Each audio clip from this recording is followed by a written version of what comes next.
बहुत निमन लगता। देखिए क्या है क्या चीज? हेलो कुछ को हम लोग भाई, लेकिन देख के एक बार मन तो डोलिए नहीं जाता कोनो लइकन के। गावत भी अच्छा बाड़ी और पुराने बातों को हम भूल के वो सब बातों को हम भूल जाना चाहते हैं। कौन और बात? पुराने बातों को आपका बात मुझे कुछ लगा था लेकिन हम उसको भूल जाना चाहते हैं। और आप 5 साल पहले कोनो मैटर कहाँ रहे भैया जी? उसके बाद हमको हमारे मंच पे हमारे 4 बार 5 बार मिल गए हैं आप। हाँ तो छोड़िए वो सब बात को, आगे हम लोग कहना चाहेंगे क्या? किनका के हम देखो तनी तो बात याद पड़ता कह दिए हो भाई। हाँ उगिल दी भैया जी उगिल दी। वाह जरीला बाबू कोट दे दो भैया। नहीं के धाले तनी 10 साली बोल दे हो जाई। और का नाम है? अरविंद भैया एगो लड़का जब इनका के देखा था हम के हाँ ये होता है अदा। लड़का कहता का हो क्या कहता? अभी कहते ना लइका। अब तो कही अनु देखना का कही। अरे बढ़िया बढ़िया बात पहले बढ़िया बढ़िया बात लड़का कहता कि हम सिखा के ट्रेंड कर देनी अब। अरे की ऐसन रूपवा सजावो अरे का होई कि जब देखी ना केहू गौर से। इतना खूबसूरत चेहरा लिए हैं आप, इतना आधा अच्छा है।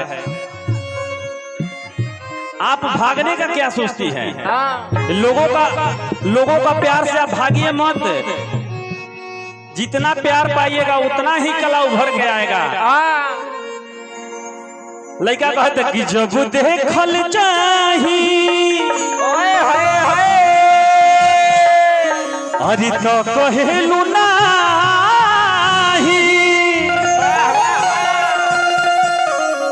एक आव्या वाह आज की दिल गुजरेला गजबे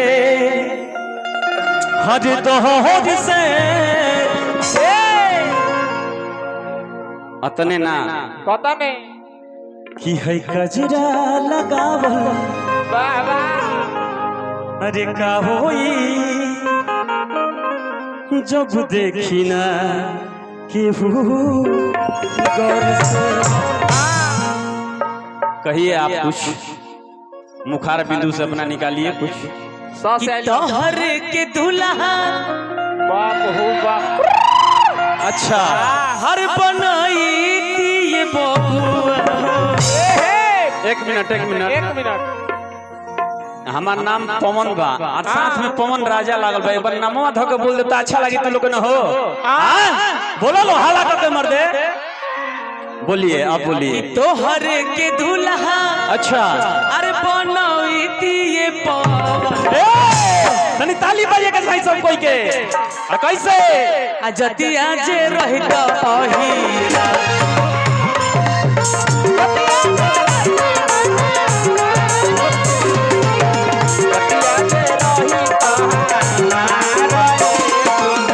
तोहर के दुल्हा बनई मजनुआ। तोहर के दुल्हा बनई मजनुआ हो। आजा तोहर के दुल्हा बनई मजनुआ। जतिया जे रहित अहीरा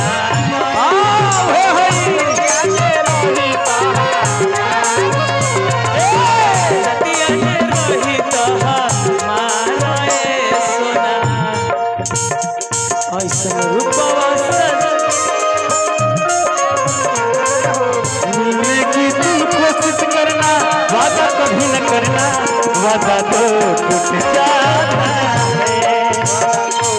वादा तो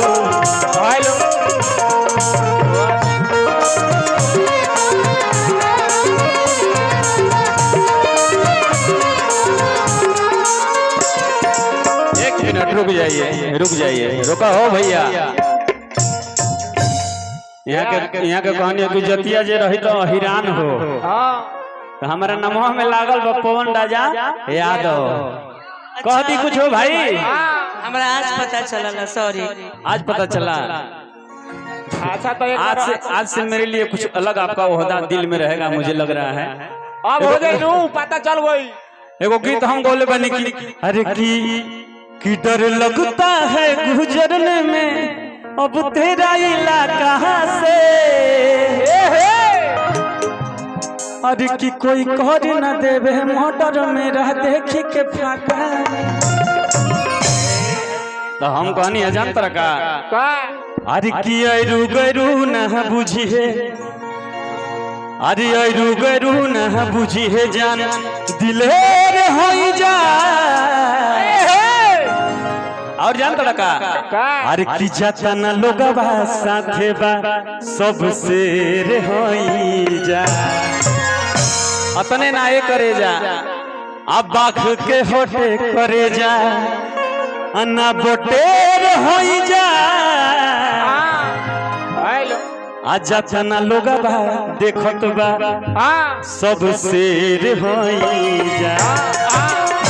तारा खाती कहबे और लाइन अरे की कहियो न कहियो हमारा अरविंद भैया, अरे की अखिया के बाहर से शिकार हो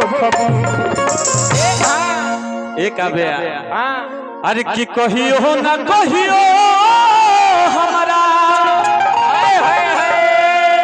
अरे की नजरी के बाहर से शिकार हो कबू। तने पूरा पूरा हाथ उठे हम डांस कर दी पूरा पूरा सगरों से अपनी आजा मिजाज में है से कि जहिया मिलबू है करे जा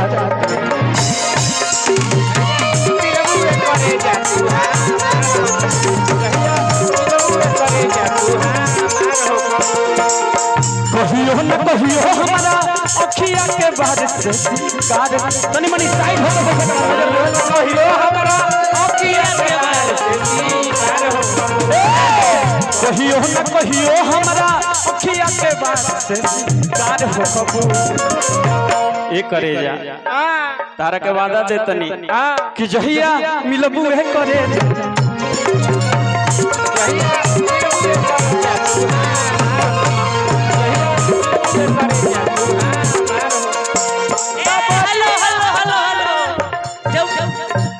जब शिकारे होके के बाद तो खुल के कहा कि झंडी सोच कही का, झंडी सोच कही का जमाना माया हो राजा।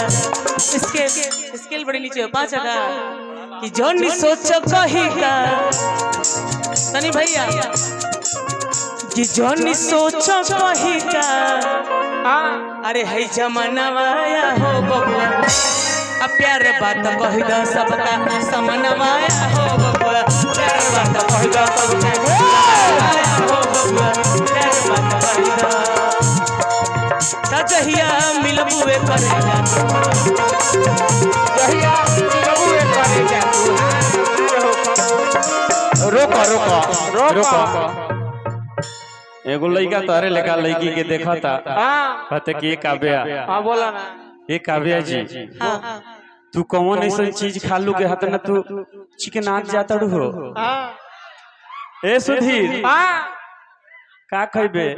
हम तो खाइब ना, हम पचाइबे के लड़का कहता कि तू कौन ऐसा चीज खाता हो। यादव जी के दूध पीला। अच्छा यादव जी के दूध पीला। एगो सुना है ना एगो 7 साल पहले गाना कौनी जोना गाना के हिट लोग कैलस कि कोनो ओडी नोडी जात ना पटैले बानी, अरे कि खाली जादव जी के दूध से ने होइले बानी। इज्जतिए बरंड हो कहल जाला योही राना के। हो मान गइली अल्लाह भर हमर जदुवंशी धरा एगो गीत औरी गनी हम अरे कि लोगवा डरेला खाली दुही एगो नाम से, आ एगो भगवान से आ दूजे अहिरा से। तमाम गाना हम बोले बनी लेकिन तारा खाती एगो बात को हमर नयका भाई तारा खाती एगो बात पूछल जा तरह से कह दी हो, कह दी ना। अरे वो नाम का भाई है हाय हाय है भाई, इनके कहा नाम सुन लो जब तोहरे तरफ से कह दी नौका हाँ ना। नहीं है और चाचा से पूछा तो ए चाचा हमें अरे वो चाचा होगा चाहे फूफा होगा सुबह उनकर मूड अभी 18 बरिस होला बा हां औ चाचा पूछो उनकर कॉल समरे अभी 45 मिनट के बाद 45 मिनट तक कॉल से नहीं पाएंगे 45 मिनट एक घड़ी तो अपने सीजन चलल बा कहता लइका के 45 मिनट की उम्र बा लइका कहता कि तहार सबसे जानता रही कर हमरा सबसे अच्छा का लगता का लगता कह दी हां सबसे बढ़िया इनकर हमारा जीन्स पैंट लगता क्या क्या गजब का अदा है यार ये तो पागल कर दिया है हमको। लड़का कहता कि कतना कमालू तू कौन चीज खालू आ जतने तू खालू तू वो तने क्या खाती हो यार तुम हाँ आज की घी से बेसी चिकन ओए होए होए होए आज की तुहर गाल लागता ये करेजा हां करेजा हो बोला ना तनी तू बोलो ना मैं कहवा में हां बोली आज की घी से बेसी चिकन ओए होए होए होए आज की तुहर गाल लागता भैया हो हां अरे की अगल बगल बा उठल बिचवा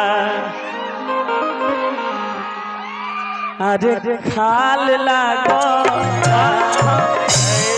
जाना तरह का है कि ओठ लाले ओठ पर डेम वाह वाह हमारी फेस पकड़े ए जान हम तो लागता नी ब्यूटी की अच्छा अच्छा अच्छा लेकिन सुनो ना हमार बतिया के कहे तो लइकवा कहते कि घी से बेसी चिकन ओए होए होए अरविंद भैया तनी मनी भैया आप इधर बैठ जाइए ना थोड़ा नजर नहीं मिल रहा है हमारे म्यूजिशियन से चश्मा वाले भैया दीपक भाई तनी सा साइड करे वाले भैया कुर्सी हटा दो जैसा भाई हाँ अब देखो बाघे न बाघ के बात समझी हो आ जाइए अरे की घी से बेसी चिकन ओए होए होए हज तोहर गाल लागो अरे ले लो रामायण में अरे की अगल बगल बा उठल बिचवा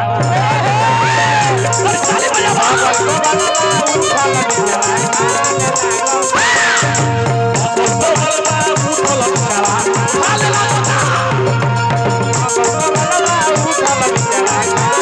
दिल धड़कता